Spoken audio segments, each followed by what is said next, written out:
The NFL draft has come and gone, and now we're here to analyze the shit out of it. Which teams did we love? Which teams? Which players did we love? Which players did we hate? Oh my goodness. Josh, there's 13 picks, so I have a feeling there's going to be a lot of love and a lot of hate. Let's get into it.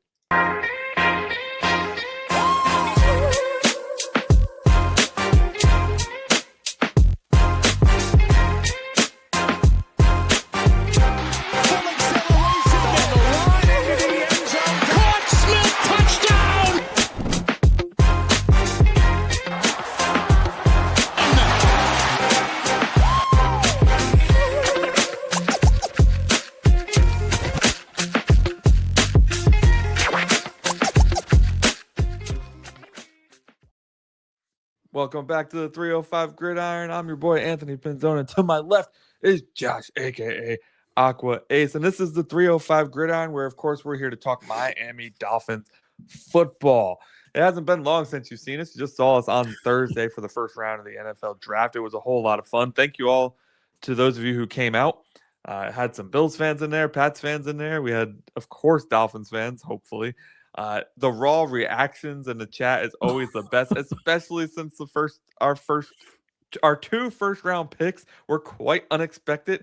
And we traded twice in the first round. It was an extremely exciting first round.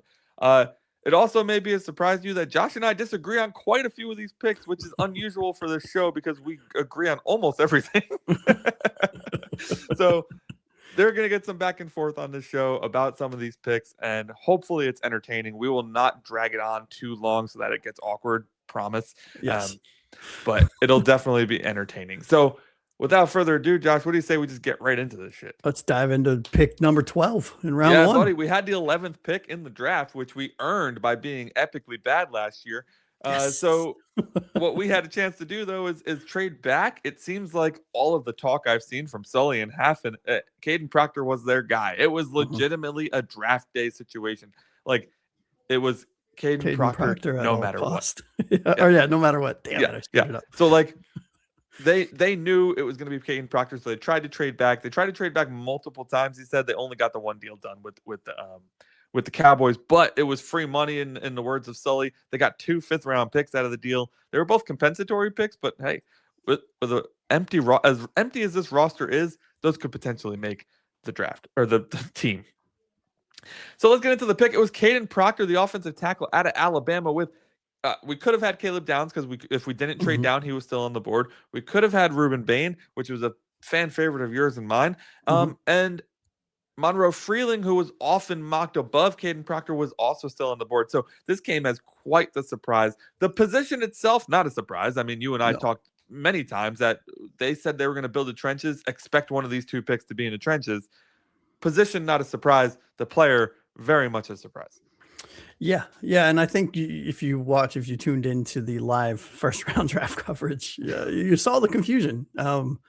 It took a minute. My brain and what I was listening to weren't computing very well. Because to your point, we had identified 1 or 2 players as if this player is there at 11, you don't listen to phone calls, you don't trade down, you don't do anything, you run the pick in. And Caleb Downs was one of those players. Yeah. And he was there. And that's exactly who Dallas traded up 1 pick for, which I think Caleb Downs is going to be an amazing NFL player. I did a lot of film on quite a lot of players. Kadyn Proctor was mocked to be gone early on ahead of us. And then it was, he'll be there into the late teens. And then he'll go top 10. And then he'll go top 15.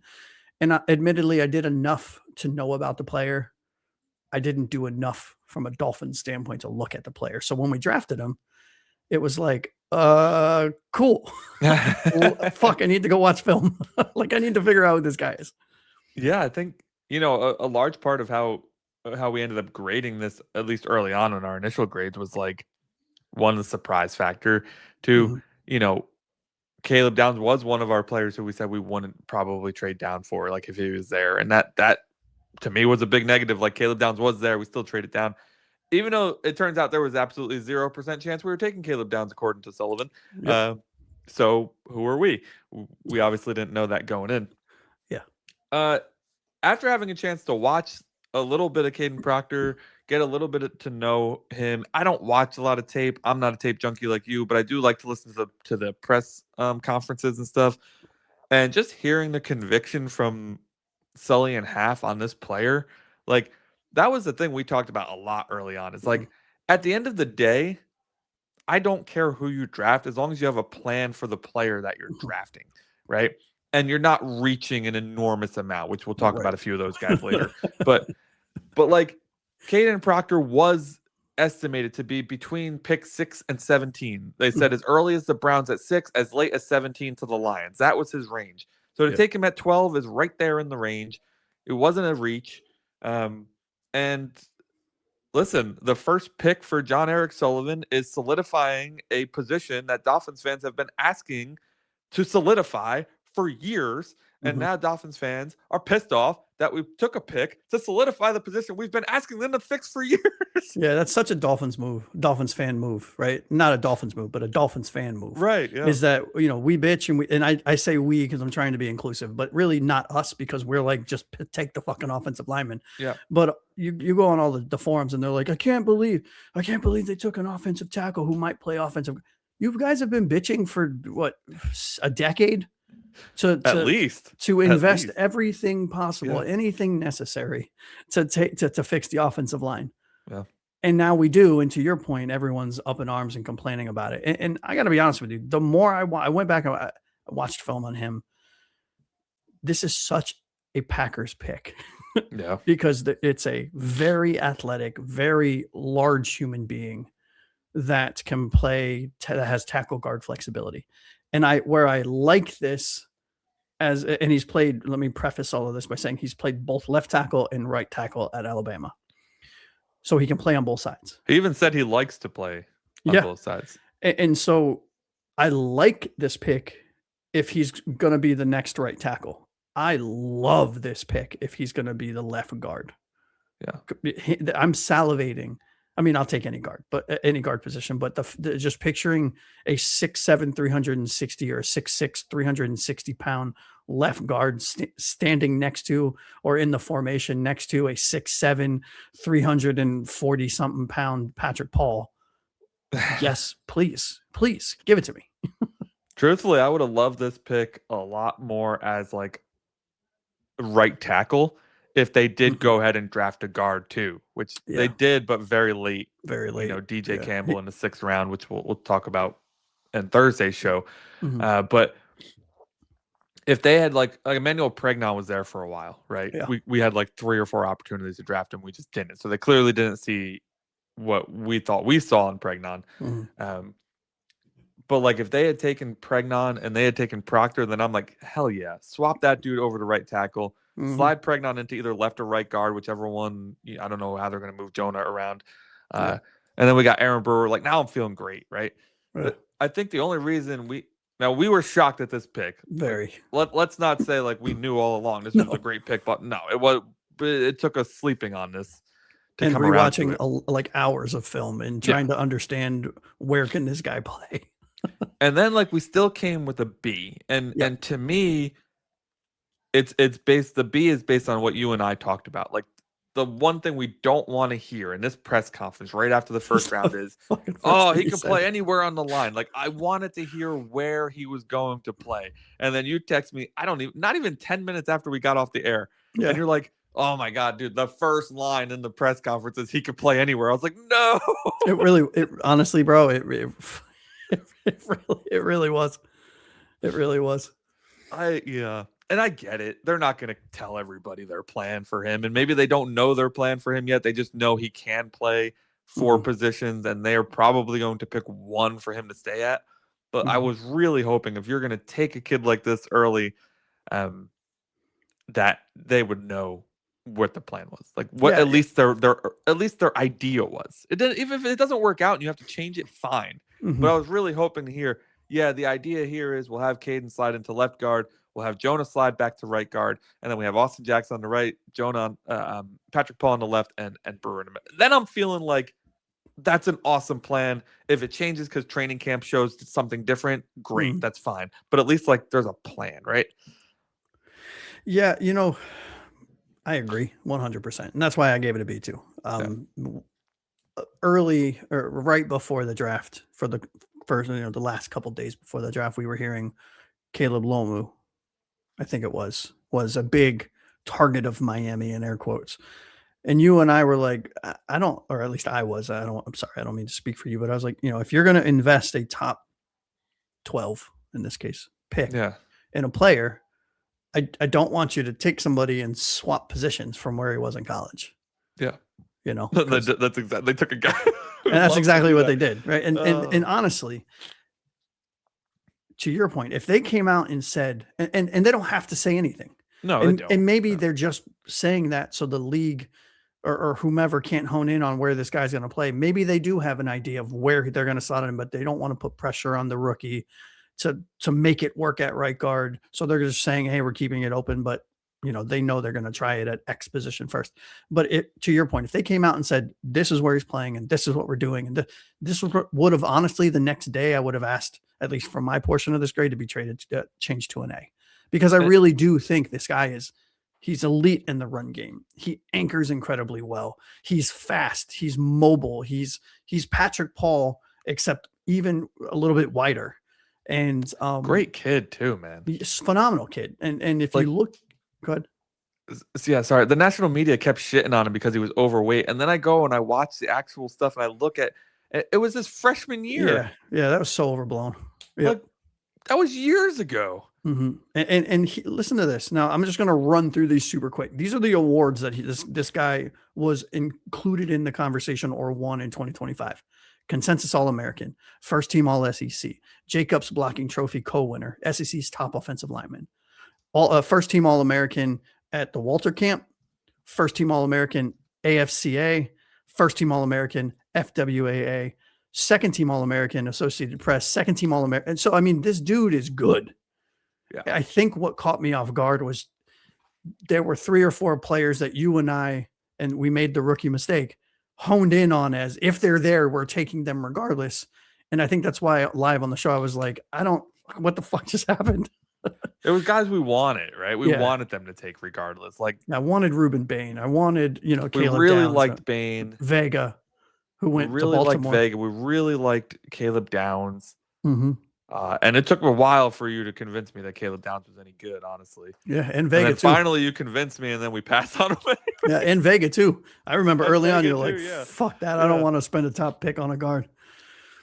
The irony is, we may have. I think I think why they don't come out with that though is I think they truly do believe that they are going to have an open competition and they are going to play the best 5 offensive linemen. And I love that.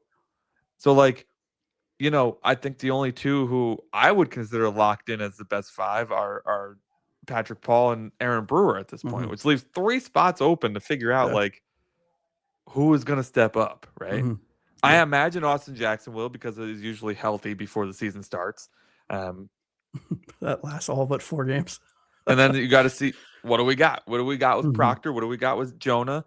What do we got with Salyer? We picked up some other offensive linemen too in free agency, and we picked up some more in the draft, and in undrafted guys too. So I mean, there's probably 12 to 15 offensive linemen on the roster right now that are going to be fighting for 5 spots. Like, or probably 7 spots, right? Because you need 2 backups. Yes. Yeah. And he was and I know this is like the obvious thing in the room, but he was a 2-year starter at Alabama. I mean, that has to be accounted for somewhere. Alabama rolls in 5-star recruits like it's their job. And the fact that he maintained a starter throughout his time in Alabama speaks volumes to his talent. Kadyn Proctor ended up being a good pick. We didn't think it was, not that we didn't think it was, but we were shocked by the pick at 12. When you put it all together, trading down, picking up 2 fifths, even though they're only 5th round picks, our roster is depleted. We need players. And we need cheap players, and 2 5th round picks are hella cheap. And then, still getting the guy you wanted, having the conviction in the guy, having the draft day style conviction in your guy is something that we've been asking for years. So it'd be really stupid of us to sit here and we are going to criticize some of his picks, but to just not at least trust his process. Right. Agreed. And I think to your point, the biggest part of this whole thing outside of this young man's talent is Yeah. the conviction that this front office, they knew according to them, like you said, this was their guy. Yeah. And fucking take it. Like, we need talent everywhere. So sure. Our second pick in the first round was supposed to be at pick 30 overall. We ended up trading up 3 spots to 27 to get ahead of the Buffalo Bills, as it turns out. Again, we did not know this on draft night. We were very confused as to why we made this trade. It came out later that it turns out, by the way, our team, like our team that is supposed to look into what other teams are doing, is incredibly good. Multiple times. The next couple picks, actually. The only one they missed was the Giants trading ahead of them to get Malachi Fields, which we'll talk about in a minute. But otherwise, they had every intel they needed to know where we needed to move in order to get who we wanted. And it turns out Buffalo either was at 28 or was looking to trade to 28. One of those things. They wanted to trade up and get Chris Johnson. We end up trading up with San Francisco to 27. We grab Chris Johnson, the cornerback out of San Diego State. We have given this rating a B overall. I have my reservations about this pick, but I would love to get your opinion on it first. Yep. You know, I think the worst part about this selection was the fact that we gave up pick 90. You know, I think that was hard because the strength of this draft was late round 2 and round 3. I understand why you do it. Again, conviction. This will apparently, according to everything we've read and seen, Chris Johnson was one of 3 players on Miami's board that were non-negotiables, meaning if we can get him, do what we have to.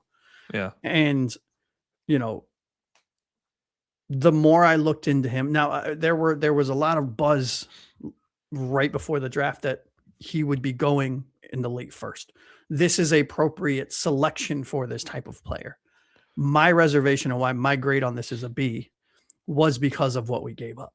Yeah. I think the player is good, especially now that I've done more film, more watching highlights and film and tape and doing research and articles and watching interviews from college and so on and so forth.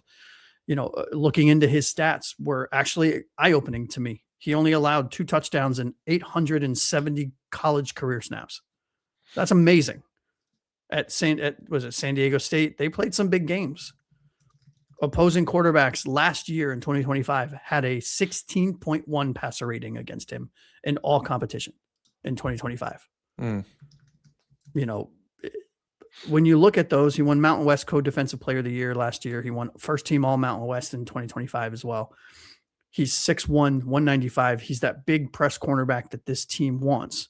Physical, big cornerback. And I mean, am I crazy to think he instantly becomes CB1 on this team? No, he better be. It's a massive miss, right? And yes, you know, there were some players available that I probably would have. I don't know them off the top of my head, but I remember live on the show, I was like, oh man, it would have been cool if we got that guy. Oh man, I can't believe, you know, this insert player went a couple picks after us. But you know, I can't get past what I'm struggling, or what I struggled with getting past was giving up pick 90 to move up 2 spots or 3 spots or whatever it was. Especially with hindsight, because when I'm sure you thought that when the pick happened, but now that we have the hindsight of it too, you look back and like, there's so much talent in that third round. So much. You know, and it's like, gosh, like I get it. Not another cornerback went for a while after him. Seems to be D'Angelo Pons went next. There was only Pons went to the Jets. There was only 2 corners taken in the first round, and that was the guy that we mocked to ourselves several times, Mansour Delane, who the Chiefs traded up to 6 for. Yeah, he's going to be so good for them. And then Chris Johnson at 27. You know, other guys I think we were thinking about here. I don't know that there was many. Omar Cooper Jr. went. Emmanuel McNeil Warren was still on the board. Yeah, that's the one that I thought. You know, even, and I know he went much later, and now I understand a lot of the decisions why this player went much later. But McCoy was there, and I get it. I didn't know about in that moment. I didn't know that he would need a third surgery and would be potentially out in career ending and stuff. So it makes sense. But McNeil Warren was there, and that was the player that I was like, oh my God, please, please, please, please, please. Yeah, he fell for a while because Trayton Mhm. Stukes even went before him. Yeah. By the way, Colton Hood was the next corner taken, just Yep. in the 5th pick of the 2nd round. So,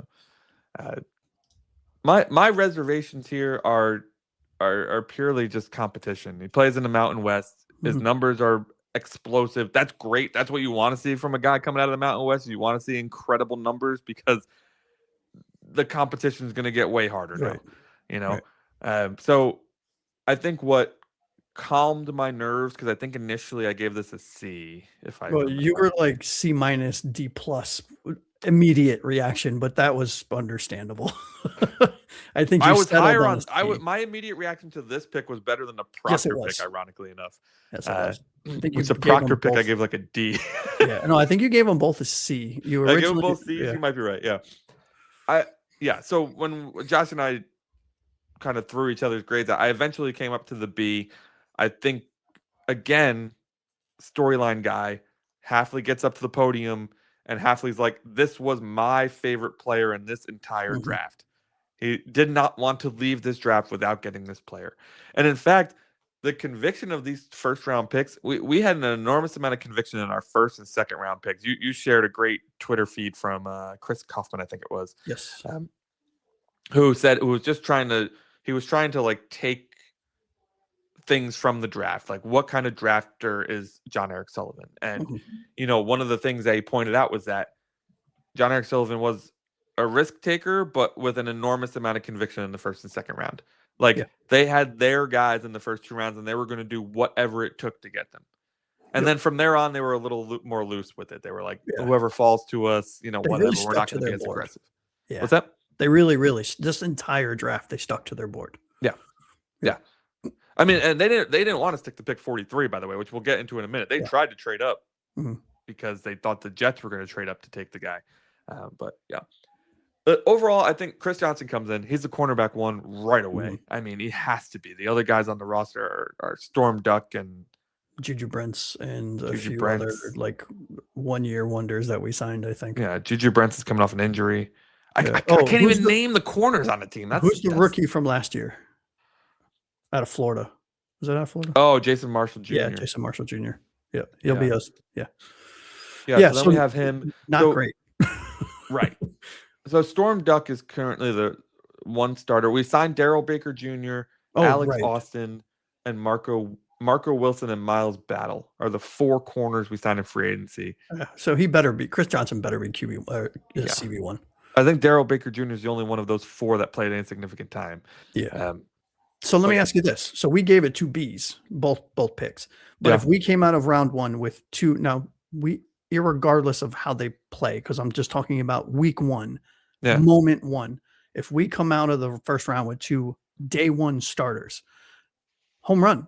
Now they just have to develop, right? And that's on coaching, and that's on them for putting the time in. You can only do so much. These are all lottery picks. Yeah. So I hope that we're right, and that Chris Johnson is CB1 or CB2 is starting, and Kadyn Proctor is starting somewhere along the offensive line. Yeah, I think normally I would like immediately bump it up to an A because of that, but because our roster's so thin right now, it's almost like, well, you better be a starter. Right? Exactly, right? But and honestly, that's the expectation. Those are the expectations you have on you coming onto a team that is in full teardown rebuild mode as the very first 2 picks in the 1st round of this entire new regime. You better step up. And it seems like, based on interviews, these guys, both of these, and a lot of the players that we drafted have the right mentality. Now it's just a matter of developing. Yeah, that's my favorite part of the conviction that they had, is they stuck to their guy. Like in terms of, we want smart players who are leaders. Like that was the personality traits they were looking for, and those are the personality traits they generally stuck to, I think, for almost all 13 picks. I don't know all these guys that well, so I can't say for sure. But it certainly seems like most of the guys we drafted were just incredible leaders. I mean, Michael Taffy, who I never even heard of, the safety out of Texas. Arch Manning comes out after the draft and says he was the best leader I ever worked with, and I learned so much from him. And it's like, Jesus, Yeah, hopefully he can play. The irony is I mocked that specific player among others to Miami a few times.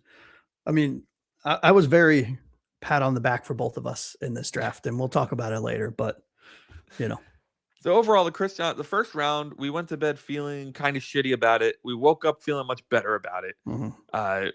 Watched a lot of either highlights or people talking about the picks who've done more deep dives into these players, or just the coaches and the GM talking about the picks, which actually, like in the past when Greer or McDaniel talked about them, that made me feel worse about the situation. Exactly. But it's when so nice Sully to and have Half adults talk about these guys, I feel infinitely better. Yep. So waking up, feeling pretty good, heading to day 2, and the Miami Dolphins, bro, they Home just run. spoke our language in day 2, baby. They started it off. They walked up to the podium and said, "This one's for you, Anthony and Josh." 150 billion%. They walk up to the podium and they take a linebacker out of Texas Tech that we have just been all over Jesus since day 1 of the draft process. Go get our new Zach Thomas. And they do just that. Pick 43, Jacob Rodriguez, the linebacker out of Texas Tech, dude. I mean, I can't even describe the amount of excitement that we had. And we weren't live, unfortunately. That would have been a great time to be live, but the text chain was going nuts. I mean, when because you and I were on a slight delay, right? And Taylor texted us, "Oh my God, you're not going to believe this," in all caps. Because the three of us. So for those of you, most of you that are regular watchers know Taylor. He's joined the show. He was a former co-host on a previous podcast. We're all in a text thread with Frozen Fin Fan and a few others, and it was all we got was, "Oh my God, you're not going to believe this," with 1,000 exclamation points. And we were like, "Who is it? Who is it? Who is it?" He's like, "Rodriguez." And I'm like, "Shut up." Neither of us believed him. Get out of here, dude. No, the Dolphins don't do this kind of thing. We don't draft players that make sense. In our minds, when we were putting together needs for this team, we didn't have linebacker that high. And then, spoiler alert, we end up taking 3 linebackers in this draft. Clearly, we were wrong because Sully and Half believed that linebacker was a weak spot. Yeah, and we talked about it on a bunch of occasions. We thought maybe later in the rounds with ironically enough, another player we drafted that we mocked very frequently live on the show to the team. Yeah. We need to get the linebacker room a coverage type linebacker or a 3-down type linebacker that can be good in coverage, because for everything Jordan Brooks is, the one thing he's not is a coverage linebacker, and that's not a knock on him. Like, he is not supposed to be a coverage linebacker. That's not his role on this team. It's not his role in the league as a player, right? He's a thumper. And the fact that we nabbed, 2 linebackers. I said 3, 2 linebackers. Yeah. The fact that we nabbed, I mean, I don't know how crazy this is to say, because I am very high on the player. Yeah. One of the best linebackers to come out in the last 5-6 years, if I had to guess, maybe more. It makes no sense that he fell to the second round. It makes no sense. It doesn't. You look at his accolades, you look at his stats, you look at him as a leader, as a person. The mustache. How does that guy fall to the second round? Yeah, I mean, the mustache. Yeah, you got it. The linebacker position, just like the running back position, really just isn't high on people's priority list because they can find somebody to fill the role. The problem is Jacob Rodriguez, in my opinion, is a 4-down, not a 2-down, not a 3-down. You can play every down and should play every down. He is a tackling machine. He is a leader. I think he's forced the most fumbles in NCAA history as a linebacker or as a defensive player, maybe even. Yeah. He had 5 sacks. He takes good angles. His IQ is one of the highest that I've ever graded for a player. And I'll let you talk about it if you choose to. The awards that he won, which I know, they're awards. Who gives a shit? Because people saw his production, analyzed his play, and decided he deserves to win awards. He was 5th in the Heisman Trophy voting. He's an off-ball linebacker. And he finished top 5 in Heisman Trophy. He's a true middle linebacker that can play everything. Yeah. Yeah, he's a coverage middle linebacker. But Well, he plays off the ball, yeah. If you want to, just go through 2025. Yeah, that's what I was about to do. Yeah. So let's start with the lowest one. He's a unanimous All-American. Great. There's a lot of those. Lombardi Award, best lineman linebacker in the league, in the nation. Sorry, forgot how to reference college football for a second. He again gets the Dick Butkus Award, which is the nation's best linebacker. Then he gets the Chuck Bednarik Award, which is the nation's best defensive player. And then let's just tack on the Bronco Nagurski Trophy as well for the nation's top defensive player. I don't know what the difference between the Bronco Nagurski and the Chuck Bednarik Award are. There's just slightly different wording, but he got both. I think it was so that other players could get it, right? I think he won them all. Nobody else. He won them all. Big 12 Defensive Player of the Year last year. First team All Big 12 last year. Tied an NCAA single season record with 7 forced fumbles. Because he does this. I'd never heard of it before, but like a peanut punch, I think is what they call it. Like the Peanut Tillman punch? I don't know. That's what they're talking about. People Peanut just Tillman refer made it to popular. Yeah, and he apparently has perfected it. Because you go watch his highlights in his film, and it's nothing but interceptions and punch outs. I mean, we could literally talk all night about this pick, and we've talked so much about this player in our podcast already because we've mocked him pretty much every mock show we've done, and in some way, shape, or form. Yep. He's got an incredible mustache. He wears cowboy hats, which isn't my style, but he looks good in them, so who cares? Josh's style over there. And he just happens to be one of the most decorated linebackers of all time. Go ahead. By the way, his mentor is Zach Thomas. And Jordan Brooks. Both Texas Tech linebackers. And Jordan Brooks plays for Josh. I don't know. Some team in Tampa Bay? Yeah, he's our other linebacker. Yeah, exactly. In case you didn't know, Jordan Brooks is our other starting middle linebacker, and now he's joined by a guy he was mentoring in Jacob Rodriguez. I think they're going to have a pretty tight connection. Yeah, and I think they're going to be a fucking nightmare for this league. And another cool stat that I saw today, and I cannot remember the life of me. It was from another podcast. I think it was from the old PFF guys that made their own thing. Oh yeah, Steve and those guys. Yes. Yeah. Go check them out. I was watching them today too, actually. Yeah, and they said that in the Senior Bowl there's a drill where it's one-on-one linebacker versus running back.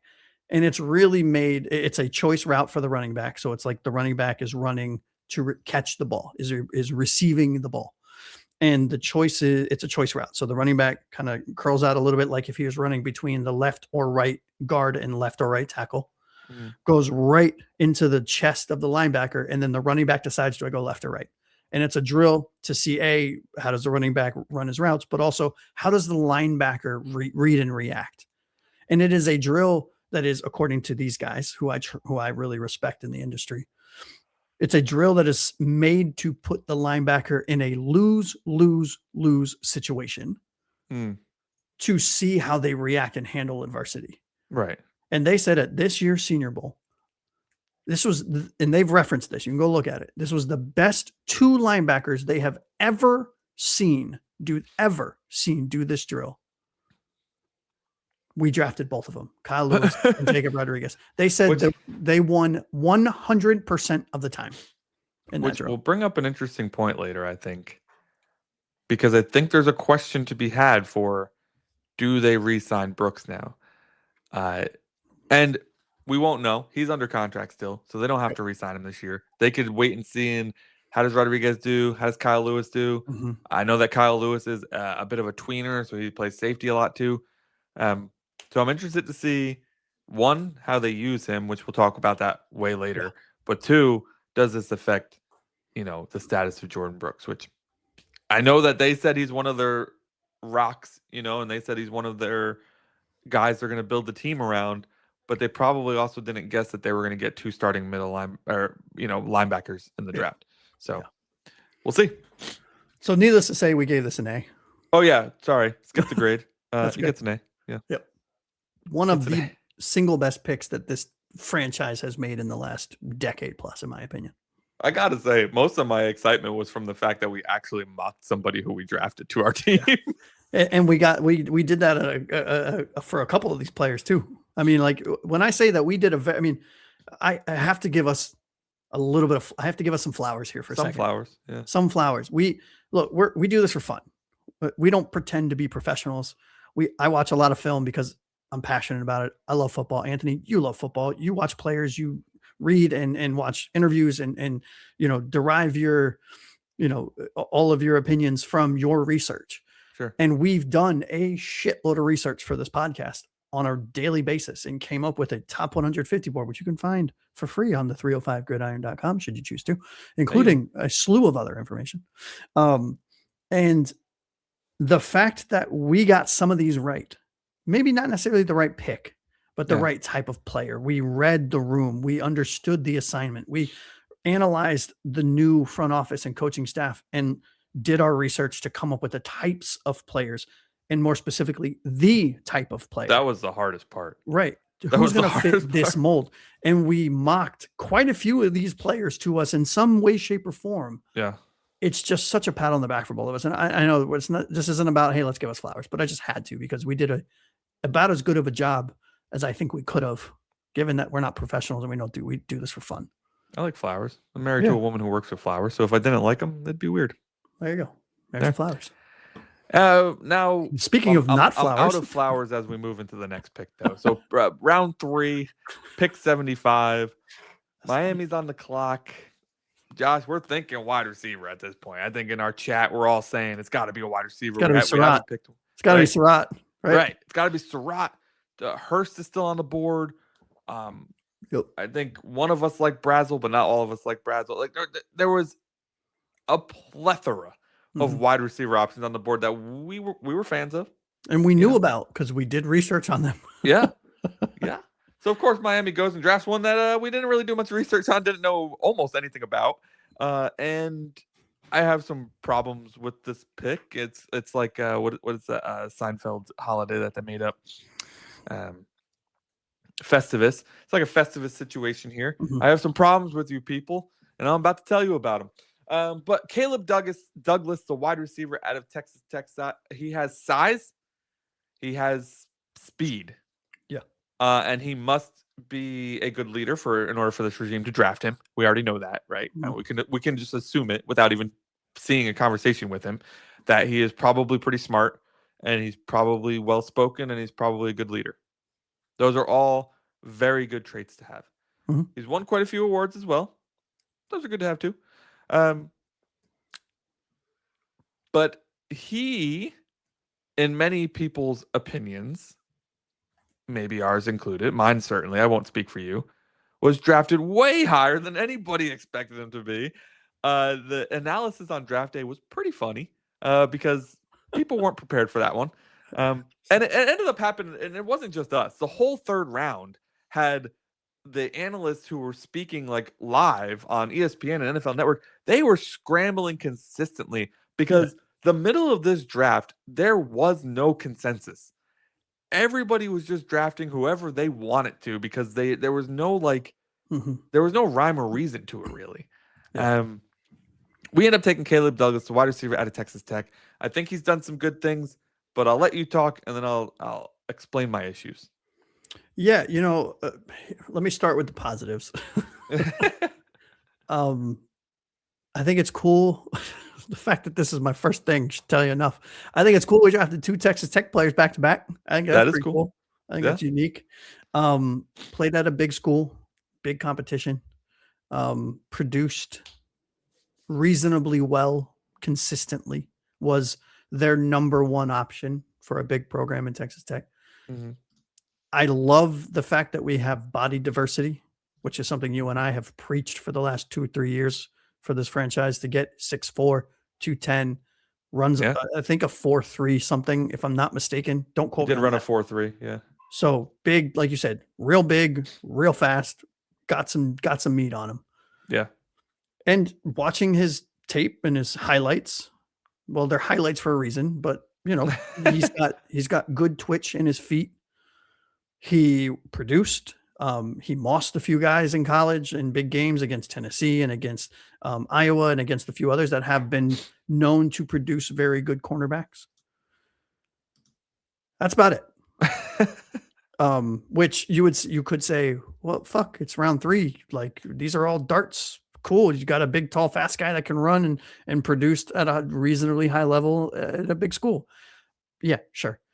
I just don't think my problem is, and I think this is where maybe you and I do align a little bit, me a little less than you. I think taking him at 75 is a bit of a reach. Yeah, I get How's that? overall, I gave the pick an F if that gives you any indication as to how I felt about it. You said everything perfectly. Yeah. The hesitations are all there. I agree with all of them. And it definitely annoys me that his comp is like MVS, who was not a guy I was a fan of at all. And it's like, Yeah. that's who He's a you're Green Bay targeting guy. as your. Yeah. What's that? He's a Green Bay guy, right? I know. That's Yeah. what I mean. It's like, I'm not. This is partially a me thing. I'm not a fan of almost any of the wide receivers Green Bay has drafted over the last decade. And many of them were just average guys who made plays because they were the only guys there, right? I didn't think that about Dobbs, who just went to New England. I think they overpaid for a guy who's okay. Yeah. They got Christian Watson there, I think is okay. Jaden Reed's their best guy, and this dude can't stay healthy. I think Jaden Reed's actually legitimate. But like Aaron Rodgers left because he couldn't stand that they wouldn't give him any decent receivers. Fair. Well, I mean, I think up until was it last year they hadn't drafted a first round wide receiver. They hadn't drafted a first, years. Yeah. So they take Matthew Golden last year. The problem I have is that it seems like he's big, he's fast, he can actually turn on a dime as a big guy, which is probably what allured our staff the most, right? He can work in small spaces as a really big guy. That is an alluring thing. That's a unique trait. But the problem for me is that he doesn't, to me, just watching highlights and stuff, he doesn't play with a lot of toughness. At least it doesn't seem like he does. He gets pushed around. And if you're getting pushed around in college, man, wait till you face an NFL corner. Like I'm nervous about that piece of it. And I understand that like there's no guarantee he even starts for us. There's a lot of moving pieces in that wide receiver room, and rookie wide receivers who aren't drafted in the first round or second round tend to take some time. But it just felt like this could have been picked way later. Sure. 94 or the 4th round, and he would have still been there, and you could have taken somebody else in this pick. It just felt like it really was only one of the few picks where I felt like was just a monster reach. And I can see that. I really can. I think the one thing that I noticed, and I'll be, it's interesting because when I watched his highlights and his film, not just highlights, but I also watched lowlights and issues. I saw that he got rerouted by bigger cornerbacks. Yeah. But from a point of contact, meaning post reception, one thing that I like in wide receivers is he sought out contact. So he didn't go out of bounds easily. And he always fell forward, which I thought was cool. I used to yell about that with Tyreek all the time. Yeah, exactly. And Jalen Waddle too. Yeah. Right? You'd get hit and then they'd lose 2 yards. I legitimately, and I watched probably 20 or 30 minutes, and I know that's not a lot, but we have a lot of players of consistent footage of him. And I never saw him fall backwards, which I think is a testament to his strength, his core strength. But again, that's college. I mean, you're facing all first round, second round type players. So let's see. Right. And my struggle isn't with him creating yards after the catch either. It's with getting off of the line of scrimmage. It's reroute. Right? Yeah. Like, cause MVS was kind of a one-trick pony. He was a burner. He would get 60 targets a year, catch maybe 35. Less than 40 of them. Yeah. And he would have 600 yards and 4 or 5 touchdowns or whatever because he was just, hey bud, run it straight. I'll take it. Right. And if he's that guy, he's that guy. That's great. There were so many other guys here that I think even the Lance kid out of North Dakota State. I get it. Another small school guy. He's very raw, but he has the similar size, similar speed. I liked him a little bit better. Yeah, and I think the argument for that would have been the same if we took him here. Yeah, I don't think the discussion would have been any different. We maybe would have liked it a little more because I think you and I mocked Bryce Lance to us. I liked him, but I did like him as later in the draft. Yeah, I think he did end up getting drafted in the 3rd, by the way. He did. But a little ways down. But I think I'm going to take this with a grain of salt. But I do think it's worth mentioning This was after we drafted Caleb Douglas, which is why I think this is a grain of salt. But again, I have to mention it because it's what we do. Chris Johnson was asked in an interview, who was one of the hardest wide receivers that you had to cover, being a now first round draft pick in the NFL. Yeah. The first name out of his mouth was Caleb Douglas. That worries me. I don't know if that's because we had already drafted Caleb Douglas. So maybe he was just giving flowers to a teammate, kind of, being nice. Or maybe Douglas is a little bit better than we think he is. And will justify the draft spot. We don't know. You know what I mean? I mean, I hope he does. These guys know way more information than we do about these players. Of course. But they're also first timers. So, they're going to make mistakes. Mm-hmm. Does that comment make you feel better about Douglas or worse about Johnson? Indifferent, because if it was a comment before we drafted Douglas, I think I would have taken it with a lot more manifesto, if you will. Right. Yeah. But the fact that it was like a couple picks after Caleb Douglas when he was doing his interviews, like, Caleb Douglas, At least he can remember a name, unlike Arvell Reese. There you go. Couldn't think of a single Giants player's name. Malik Neighbors, the scatter. Dude, my cousin was so mad about that. I talked to him yesterday. He's so mad about that pick. He's like, we drafted the dumbest guy in the draft. Yeah, it's bad, dude. But getting back on track, right, with Caleb Douglas, I do think you gave him an F. I gave him a C. I don't know how we ended up with a C. Maybe because we took Taylor's. We take your more rational grades most of the time. That's fair. Yeah. So we ended up with a C. Probably if we were doing plus or minuses, I think it would lean towards a C minus, if we're being completely honest. Yeah. And that is not to say that this kid cannot succeed. That is not to say that he won't succeed. I would love to see him bulk up a little. I want to be wrong. Yeah.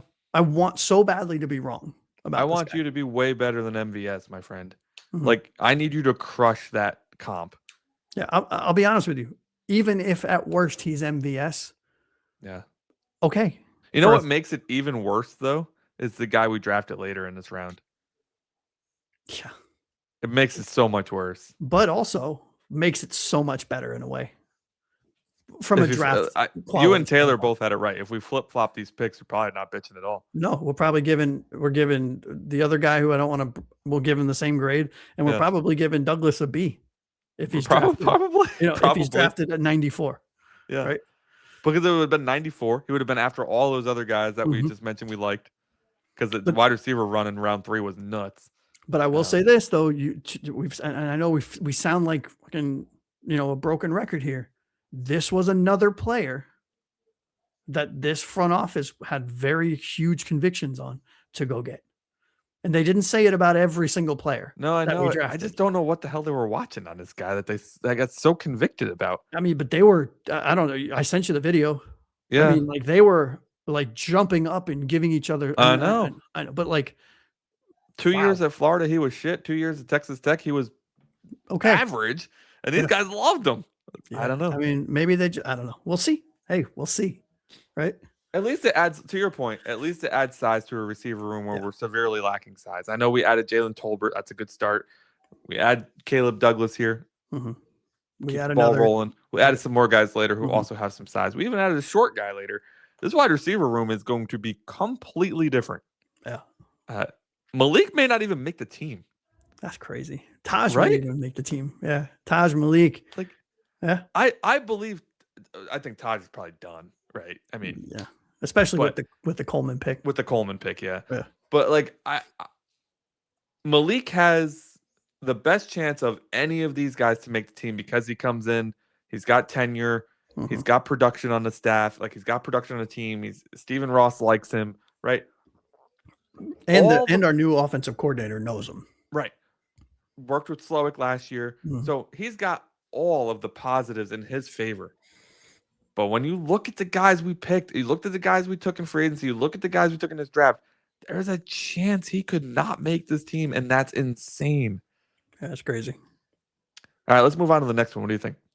Yeah, should be short. Interesting pick.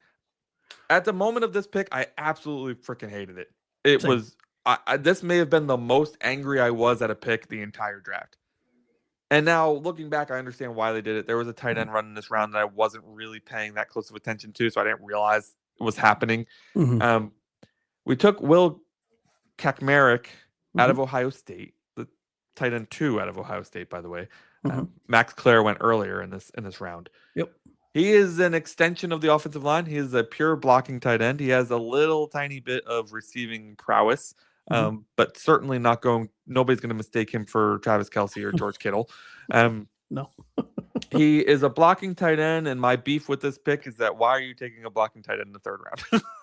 Yeah, I mean, I think the only thing I can think of is that they saw the run on tight ends, and this was I don't want to say a panic move, but it felt very Austin Jackson in the 1st round type move. It felt Yeah. very Noah Igbenogany in the late 1st round type move. Now, what I Yeah. will say, sorry, I don't mean to Sorry, interrupt you. yeah. What I will say is we all know what he seemingly can't do, Right. but the one thing he can do, he's elite, and I don't use this word lightly. He is an elite blocker for at the tight end. Yeah, I the mean, player is incredible. yeah. I think we ended up talking about that after Mhm. the round ended when we were chatting on day 3. I was like, the player's incredible. I got nothing against the player. This guy is Julian Hill and Alec Ingold combined, Very much. That's and perfect probably combo. better. Yeah. Yeah, Better than both. Yeah. probably better than both. Yeah. And he's going to be nuts. He's going to make a day 1 impact on the team. Mhm. There's not a question there. Like, But he'll be competing with the other guy we picked up to be a blocking tight end. But Mhm. I mean, the Rams are starting to make 13 personnel popular, so we're going to need all 3. And he's a perfect complement to our starting tight end Yeah. and Dulcich. I mean, yeah, what this does solidify is that Dulcich is a starting tight end. Yeah, for sure. Which Unless we go sign Njoku on a 1-year deal or something crazy. I'm kind of hoping we do, but I don't think we will. I don't think we have the money. Nah. Dulcich starting only makes me nervous because of his injury history. Like the Giants and Broncos got rid of him because he couldn't stay healthy, right? Yeah. And now he comes here and he had a good end of the year last year. He earns a new contract.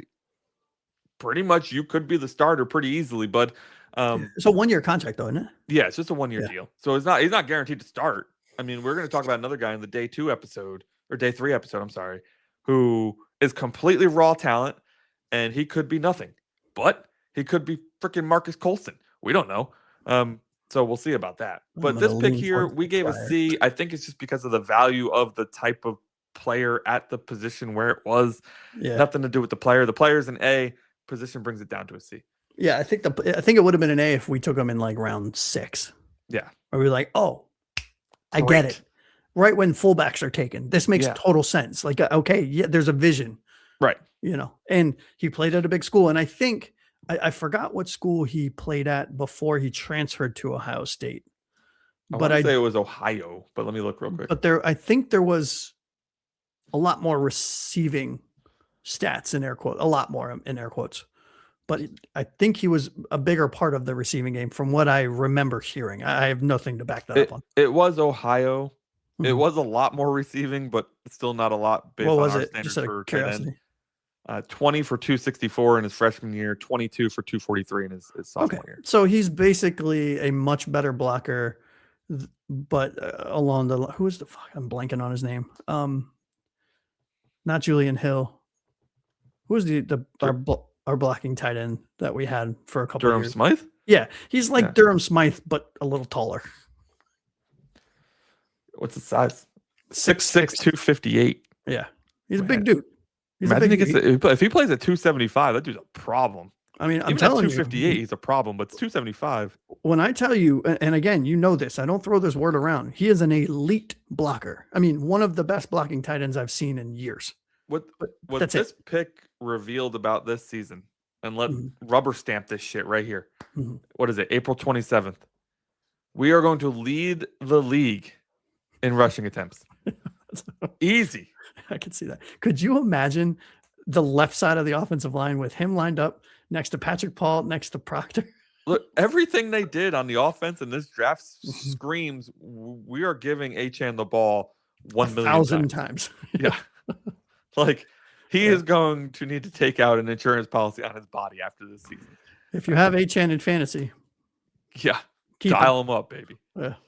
As if you weren't already, because the dude was our only offensive weapon last year. Yeah. And he will be this year. All right, round 3, pick 90. We traded away in the move up to get Chris Johnson with the San Francisco 49ers. They did send us back a 4th, by the way, so we will have a second 4th round pick to talk about in the day 3 episode. And then our final pick of day 2, a pick that I loved. This guy should have been drafted way higher if he had not torn his ACL at the end of last season. Chris Bell, the wide receiver out of Louisville. Josh, I know that you've probably done way more research on this guy, so give me the 411 on Chris Bell. I mean, this dude, if he hadn't torn his ACL, he would have been the number 2 wide receiver taken in the draft. Yeah. I feel very confidently about that. I mean, we're talking middle to late first round draft pick. And you're not alone. Every person I have listened to talk about this pick says the same thing. Yep. We're talking about a 6'2", 220-pound wide receiver. That, I mean, my player comp for this player was A.J. Brown. Yep. Taylor's player comp was Nico Collins. I'll take either one. Yes, please. Pretty good. Yeah. We got him at pick 94. Yeah. He tore his ACL later in the season. You never know how a wide receiver is going to come back, how a player in general, but specifically a wide receiver or cornerback, but in this case, we're talking about Chris Bell, is going to come back from an ACL injury.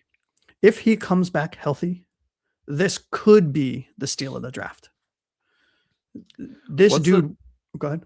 Remember the size sweet spot for wide receivers in the NFL too? Was 6'2". 6'2", yeah. Yeah, and like 215, something like that. Yeah, like the most productive receivers in the past 5 to 10 years are all like 6'2" in the two teens range. So, he had 700 plus receiving yards, but again, his season was cut short. He is a menace to society across the middle of the field because he hits you like a linebacker does, but he runs like he ran a low 4.4, I think, at 6'2", 220. Yeah. He was Louisville's number 1 option in both running and passing. He was the number 1 option at Louisville. Was this the guy that shredded the Hurricanes too? He destroyed the Hurricanes, and which makes me happy as an FSU fan. And he said I saw an interview where he said his best friend said after that game, imagine if you get drafted to Miami. And he's like, there's no way that it's possible because he beat the Hurricanes in our stadium. Oh, man. Now he gets to play there for the next. Now he gets to play there for hopefully the rest of his 5 years career. at least. Yeah. And he was a first team All ACC, Biletnikoff Award semifinalist, preseason All ACC. At the Senior Bowl, he broke out. He was really, really phenomenal from all reports in the interview process. And there were teams lining up to trade up to get him. And we took, around where we took him because of the injury, because he's probably going to miss maybe the first half at minimum of the season. But this is one of those moves that this is the long game play. Yeah, for sure. Type move. You know what I mean? I think Sully's words were, I think he'll get some good production for us this year at some point. Yeah. But I think the expectation is he will play. Yeah. So don't expect to see him on the IR or anything like that. Yeah. Maybe start the season on IR. Right, like the first 6 weeks. Yeah. But the other thing I found interesting is in another interview that he did yesterday when he was talking about Miami, and he said 2 things that I love. One, he said he's already running 18 miles an hour clocked in training. Okay, he's ahead of the game from an ACL injury, so he's fast. He's getting his speed back. The other thing he said, which is what I love to hear in a player, is he's pissed. He said, I lasted until pick 94. He said, I was better than every wide receiver in the draft is what he said. And then he went on to elaborate and saying, and I'm paraphrasing, I am better than the majority of the wide receivers taken ahead of me. It's time to show the other teams why they were wrong. Well, if he's healthy, he'll have a chance to prove that he's better than the guy who was picked to the same team just 19 picks before him real quick. Yeah. And I will say this, I do in my heart, I think Chris Bell can be wide receiver one in the NFL. I do on a team. He's that good. I agree. Yeah. If Caleb works too, if he defies the odds, we're idiots. We're totally wrong, and he ends up being good. I mean, the receiving core is completely new. It feels like we're playing Madden at this point. Yeah, and it's big, and it's fast, and it's strong. That's why I said, look, if is it Douglas? Is that his last name? I'm like, Caleb Douglas. We're talking about everyone. If Douglas even turns out to be MVS, and Bell turns out to be wide receiver one, fucking okay.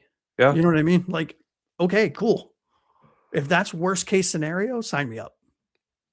I mean, it's just such a more balanced room. Like we had. I'm not going to sit here and tell you that our wide receiver room is better than last year. We had Jalen Waddle and Tyreek Hill. That would be a really stupid thing to say. But it's certainly more balanced. There's a variety of more sizes, speeds, play styles. I mean, the addition of Jalen Tolbert and Tutu Atwell, I think, are being undervalued and overlooked. Chris Bell, if he plays this year, could make a serious impact. We don't know what we're going to get at Caleb Douglas. We're a little down on that right now. But if these guys are right about him, he makes an immediate impact. Immediate, like day one. Anybody else on the team who's 6'4"? Day one impact, especially in the red zone. Yeah. We drafted the third receiver, Kevin Coleman. We're going to talk about in a day 3 show. We're big fans of that guy. Taj is still here fighting for a position. Malik is here fighting for a position. Theo Weiss Jr. and AJ Henning are both returning to try to make the roster. And then there's that Terrace Marshall Jr. kid. Very unlikely he makes the team, but he's still in the room. He's a bigger guy. So, I don't know. The wide receiver room, like when we get into starting to talk about camp battles and stuff, it's going to be great. I'm real excited to talk about that one. Yeah, and I agree. I think it would be ignorant of us to say it's a more talented room. Yeah. But I will tell you this in complete honesty. I like this room better than I ever did any wide receiver room we had because I like the diversity in player type. I like the height. I like the speed. I like the weight. This team clearly had a vision at the positions that they drafted. They clearly had a type. Yeah. And I love that they stuck to it. I mean, we might not agree with every pick that they made or where they picked certain players or whatever the case is, but we can't argue with their conviction. Yeah. And if they are this convicted on these players, which means the scheme is going to be made up for these players to succeed, all it's going to take is for these players to come in and put their heads down and work as hard as they possibly can. And if they can do that, this wide receiver room specifically for this conversation could be very good. Yeah. What I love especially about the receiver room is that their type was kind of all over this place in the size spectrum. We have a 5'9" receiver and we have a 6'4" receiver. Like they understand that it takes a variety of body types in this particular position. It's not all 5'9", 170-pound fast guys. You can't put the Ferrari out there every single time. It's not built for it all. Like you used to say all the time, Ferraris in a snowstorm. Now we actually have some Wranglers out there. Yeah, some lifted Jeeps and trucks. Right. Yeah. Crazy. Love it. I feel great about the wide receiver signings, especially. I feel great about day 1 and day 2, if I'm being honest. I know, the Kacmarek and Douglas picks really threw me for a loop. But I think every other pick at this point, I'm feeling really good about. Jacob Rodriguez alone won the draft. I don't buy jerseys, bro. I'm gonna have a. I will. He'll be back here behind me. Yeah, and I'll be honest with you. We know number 10 still available. Yes, it is. Tyreek Hill's old number, and I'll tell you what, because that was Jacob J. Rod's number in college. For those of you that don't know him, it would be amazing. I don't know if linebackers can wear 10 in the NFL, but it would be incredible. I think any position could wear any number now. Is that the? I didn't know that. I thought it was they were group. Whatever. No, there might be grouping still. Don't take my word for that. But I'll tell you this, to your point, A's and B's, except for the first 2 picks in the 3 rounds that we were questionable on, we gave 2 C's. So I mean, dude, for the first draft of this regime, I thought this was very good. Yeah, I can't be mad at it. I think overall, like if the guys we like here work out, so that's what Proctor, Johnson, Rodriguez, and Chris Bell. If just those 4 guys work out, it's already a greater than 50% hit rate. Yeah, in the first 2 days of the draft. Exactly. Which that's how you build a long-lasting roster where you don't have 39 freaking free agents every year. Yeah, and we know Kacmarek is going to contribite because he's not going to be asked to do anything other than block. And As what long he's as good he can continue to his elite blocking skills in the NFL, Mhm. he's already a lock to be a contributor and a Right. And Caleb Douglas, we'll see. Yeah. You know, Hey, bud, I can't wait to talk about day 2. We had I'm so excited. many picks in day 2. It's going to be Mhm. nuts.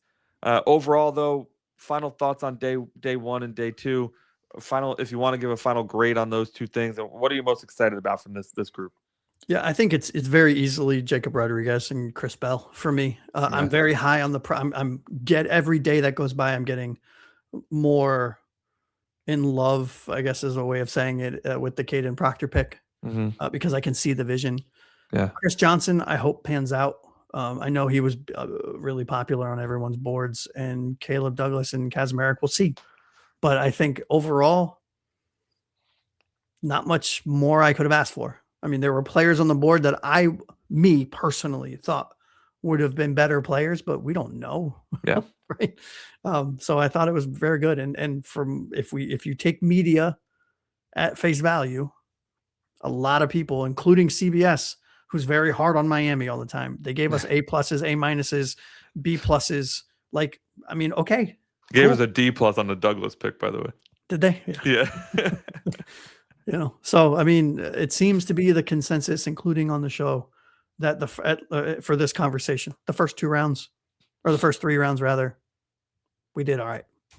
Yeah, it's completely off topic, but because you mentioned it, Mike Renner's at CBS now. What a freaking steal for them! Like, yeah. like I hate everybody else on that team, like their fantasy analysts especially. Yeah. But to have Mike Renner there, Mm-hmm. what a lock. Yep. Yeah. That was a good draft pick. Yeah, it was. They locked it in first round. Get him. All right, dude. That'll do it for this episode. Oh wait, let me give you my thoughts. I think it was a B overall for these guys. Obviously, Jacob Rodriguez, I am super pumped about. But the more and more I think about Kadyn Proctor, the more excited I am to watch an offensive line that runs over people instead of just kind of around, dillies them away. Yeah. I'm super pumped. I mean, we needed 6-7 offensive linemen in the Mike McDaniel system just to make it work. These guys are building a unit where 5 people works, and I'm so excited to see that. Same. All right, that'll do it for this episode. We talked about day 1 and day 2, our reactions to the Miami Dolphins draft during day 1 and day 2. Lots of highs, a few lows, but overall, we're pretty happy with it. On the next episode, we're going to talk about day 3. I don't remember how many picks we had, 7, something like that. A lot. A ton of picks to talk about. We're going to try to fit UDFAs into that episode as well. We may just end up mentioning their names because there's too much else to talk about in that one. So, for Josh, a.k.a. Aqua Ace over here to my left, I'm Anthony Pinzone. This has been another episode of the 305 Gridiron. Thank you so much for watching. Hit that subscribe button, hit the like button, and we will catch you next time. Fins up, everybody.